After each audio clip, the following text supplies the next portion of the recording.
1년 중 가장 손꼽아 기다렸을 이번 황금 연휴가 오늘로 벌써 마지막 날입니다. 이번 황금 연휴 극장가의 경쟁이 치열했다고 하죠. 머니투데이 전영화 기자와 함께 자세한 이야기 나눠보겠습니다. 안녕하세요. 안녕하세요. 네, 이번 황금 연휴에 극장가에서 치열한 3파전이 벌어졌다면서요?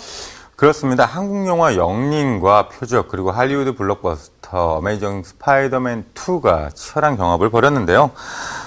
CJ E&M과 롯데엔터테인먼트 등 투자 배급사들은 일찌감치 4월 30일로 영린과 표적 개봉을 확정해 이번 황금 연휴를 기대해 왔습니다. 사실 지난 4월은 최근 3년 동안 가장 혹독한 극장 비수기였는데요. 4월은 중간고사에다가 나들이 활동이 늘어나면서 극장 관객이 줄어드는 비수기이긴 합니다. 그런데 올해는 이렇다 할 흥행작도 없었고 세월호 사고 여파로 관객이 큰 폭으로 줄었습니다. 그렇게 극장들은 영린과 표적 그리고 어메이징 스파이더맨 2에 사실상 한국 스크린 대부분을 몰아주다시피 하면서 관객도 몰이에 나섰었습니다.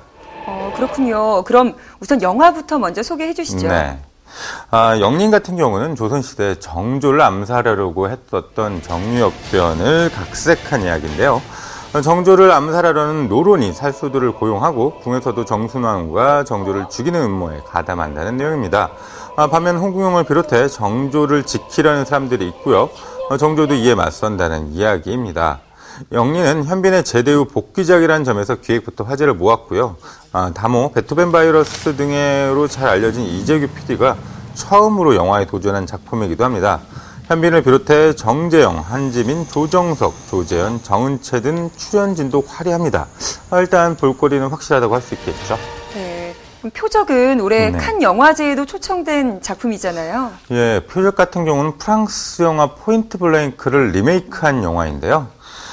살인 누명을 쓴 남자와 아내가 납치된 의사가 범인을 쫓는다는 내용입니다.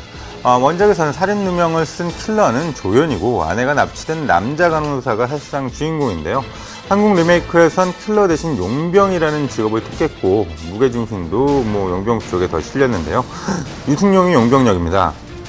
남자 간호사도 의사로 직업을 바꿨고요. 이준욱이 연기를 했고요. 올해 칸 영화제 공식 부문인 미드나잇 스크리닝에 초청됐는데요.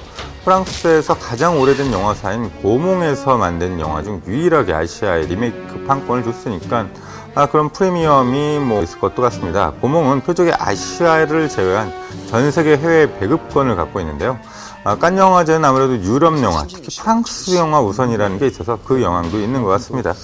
네, 영린과 표적에 앞서서 그 어메이징 스파이더맨 2가 개봉을 했죠. 관객이 상당히 들었다고 하는데요. 원보다는 좀 저조하다고 하죠. 예, 어메이징 스파이더맨 2는 스파이더맨의 샘 레이미 감독이 이제 합차하고 500일의 썸머에 이제 마크 헥 감독이 새롭게 메가폰을 잡고 처음부터 다시 출발한 영화입니다. 1편에서 새로운 스파이더맨과 새로운 연인이 등장했죠. 2012년에 개봉해서 485만 관객을 동원했었는데요. 이번 2편도 상당한 관객을 동원하기는 했는데요. 그래도 1편에 비해 불만이 있는 관객들이 많은 것 같습니다. 왜냐하면 어메이징 스파이더맨 2의 멜로가 엄청 강화되면서 이런 슈퍼히어로물의 이제 주요 관객인 남성들의 불만이 커졌기 때문입니다.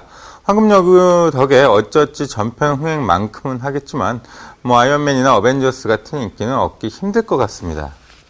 네, 기자님 이야기를 종합해보면 영린이 3파전에서 가장 우세해 보여요. 아무래도 영린은 개봉 첫날 27만 명을 동원했는데요. 이것은 이제 2012년 1000만 사극으로 등극한 광해 첫날 스포 17만 명보다 높은 스포입니다. 그만큼 영린에 대한 사람들의 기대가 컸다는 뜻일 텐데요. 예매율도 어메이징 스파이더맨 2보다 높았고요. 영린이 승기를 잡고 어메이징 스파이더맨 2와 표적의 2위 다툼이 치열했는데요. 새 영화는 황금 연휴가 끝나고도 관객 수를 유지해야 하는 게 관건일 것 같습니다. 개봉주 프리미엄이 끝나고 관객들의 본격적인 입소문이 돌 때도 관객 수가 크게 줄어들지 않는다면 상당한 성과도 예상이 되고요. 하지만 드롭률이라고 하는데요. 관객 수가 많이 줄어든다면 아주 좋은 성과는 어려울 것 같습니다. 네, 영린, 표적, 그리고 스파이더맨 이렇게 3파전 외에도 애니메이션이나 독립영화도 많은 사랑을 받았다면서요. 예, 애니메이션 같은 경우에는 리오2가 특히 많은 사랑을 받았습니다. 앵무새의 활약을 다룬 모험기인데요. 전작의 인기에 힘입어 극장 나들이에 나서는 가족 관객들을 끌어들였습니다. 표적 주인공 유승용이 목소리 연기를 맡았다는 점에 눈길을 끌고요. 독립영화는 한공주가 많은 사랑을 받았는데요. 한공주는 상처 입은 채 세상에 내던져진 17살 소녀의 이야기를 담은 작품입니다. 써니의 천우희가 주인공 한공주 역을 맡아 열연을 했습니다. 한공주는 해외 영화제에서도 러브콜이 끊임없이 이어지고 있는데요. 올해의 발견이라도 불러도 좋은 영화니 당분간 꾸준한 흥행 행진이 계속될 것 같습니다. 네, 그러고 보면 지금의 분위기가 가족의 소중함을 다시 한번 일깨우는 영화나 상처받은 주인공이 등장하는 영화를 선택하는데 영향을 준 것도 같은데요. 무엇보다 극장가에서 한국 영화가 사랑받고 있다는 소식이 반갑게 들립니다. 지금까지 머니투데이 전영화 기자와 함께했습니다. 고맙습니다. 감사합니다.